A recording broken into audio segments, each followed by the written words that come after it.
Hello everyone, my name is Isha Garg. I cleared my Haryana Civil Services Judicial Branch in year 2020. It was my first attempt. आज मैं आपको Delhi knowledge trap के माध्यम से अपनी strategy share करने जा रही हूँ कि मैंने कैसे अपना फर्स्ट अटैम्प्ट में ये क्लियर किया एग्ज़ाम। मैंने इस एग्ज़ाम की कोचिंग कौशल स्टडी एकेडमी लुधियाना से ली है। इससे पहले मैंने +2 के बाद बीकॉम स्टार्ट की। बीकॉम करते करते ही मैंने सीएस स्टार्ट कर दी। जैसे मेरी सीएस ख़त्म हुई मैंने फिर लॉ स्टार्ट करके ये हरियाणा का एग्ज़ाम दिया और मेरा फर्स्ट अटैम्प्ट में हरियाणा का एग्ज़ाम भी क्लियर हो गया। मेरे सर विकास कौशल ने बहुत मेरी इस परीक्षा के दौरान मेरी मदद की है। उन्होंने मुझे बताया कि क्या मेरे को स्ट्रैटेजी रखनी चाहिए, कैसे मेरे को उन्होंने अपने पर्सनल एक्सपीरियंस से मुझे अपने टिप्स शेयर किए कि कैसे इस एग्ज़ाम को फर्स्ट अटैम्प्ट में क्रैक करना चाहिए। इस एग्ज़ाम को देने के लिए सबसे पहले लॉ करनी बहुत ज़रूरी है। लॉ हम 3 ईयर कोर्स भी कर सकते हैं, 5 ईयर कोर्स भी कर सकते हैं। जैसे ही लॉ कंप्लीट होती है उसके बाद ही हमारी एलिजिबिलिटी बनती है इस एग्ज़ाम को देने के लिए। इस एग्ज़ाम में 3 स्टेजेस होती हैं। पहले होता है प्रीलिमिनरी एग्ज़ाम, फिर मेंस एग्ज़ामिनेशन और फिर इंटरव्यू। जो प्रीलिमिनरी एग्ज़ामिनेशन होता है वो ऑब्जेक्टिव टाइप पेपर होता है और मेंस होता है वो सब्जेक्टिव टाइप पेपर होता है। जो सब्जेक्टिव टाइप पेपर होता है उसमें हमारी लैंग्वेजेस भी होती है। अब जैसे हरियाणा के लिए हमारे एक इंग्लिश का पेपर होता है और एक हिंदी का। पंजाब में इंग्लिश और पंजाबी का होता है। तो ये स्टेट टू स्टेट वेरी करता रहता है। अभी इस वीडियो के चलते हुए मैं आपको बताऊंगी कि क्या स्ट्रैटेजी फॉलो करनी चाहिए। सबसे पहले प्रीलिमिनरी एग्जामिनेशन के लिए तैयारी, उसको बेयर एक्ट के ऊपर बहुत ज़्यादा होल्ड चाहिए एक जुडिशियल एस्पिरेंट को।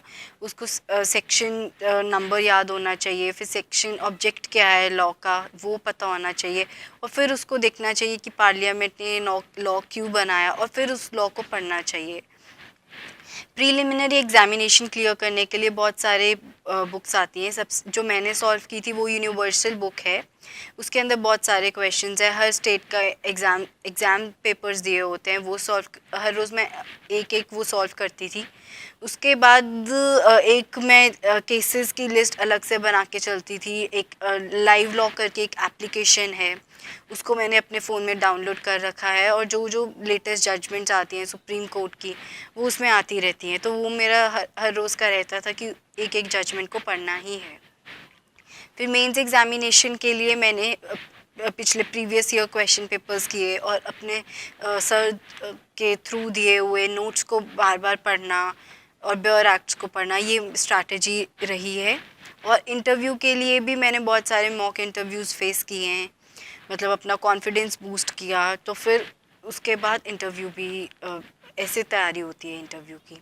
अब मुझे लगता है कि एक जुडिशियल एस्पिरेंट को अपडेटेड रहना बहुत ज़रूरी है। तो अपडेशन के लिए मैं एक लाइव लॉ फॉलो करती थी रेगुलर मोड पे, और फिर एक इंडियन एक्सप्रेस पढ़ लेती थी, या फिर न्यूज़पेपर द हिंदू पढ़ लेती होती थी। अगर ये वो नहीं पढ़ सकता, अगर कोई जुडिशियल एस्पिरेंट अपने घर से बाहर है वो न्यूज़पेपर नहीं पढ़ सकता था, तो फिर वो मैंने अपने फ़ोन में एक एप्लीकेशन भी डाउनलोड की हुई थी ई न्यूज़पेपर्स की। तो जो जो मेरे को लगती थी हाँ कि ये इम्पोर्टेंट है, तो वो मैं मतलब उसको ऊपर ऊपर से पढ़ लेती होती थी। और नेक्स्ट जो इम्पोर्टेंट है वो मेंस के लिए आंसर राइटिंग की प्रैक्टिस है। वो बहुत ज़रूरी है कि हमने एक अपने आप को कैसे प्रेजेंट करना है कि जो एग्ज़ामिनर है उसको हमारा आंसर अच्छा लगा है या नहीं लगा।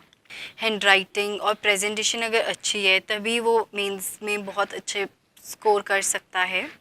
एक जुडिशियल एस्पिरेंट को अपनी हैंड राइटिंग और प्रेजेंटेशन के ऊपर भी बहुत ज़्यादा फोकस करना चाहिए। अब जब मेरा मेंस एग्जामिनेशन था तब मैं हर रोज़ एक एक आंसर ज़रूर लिखती थी और उसको अपने सर से चेक करवाती होती थी। तो सर मुझे बताते थे कि हर एक आंसर को अपनी तरीके से ही प्रेजेंट करना बहुत ज़रूरी है।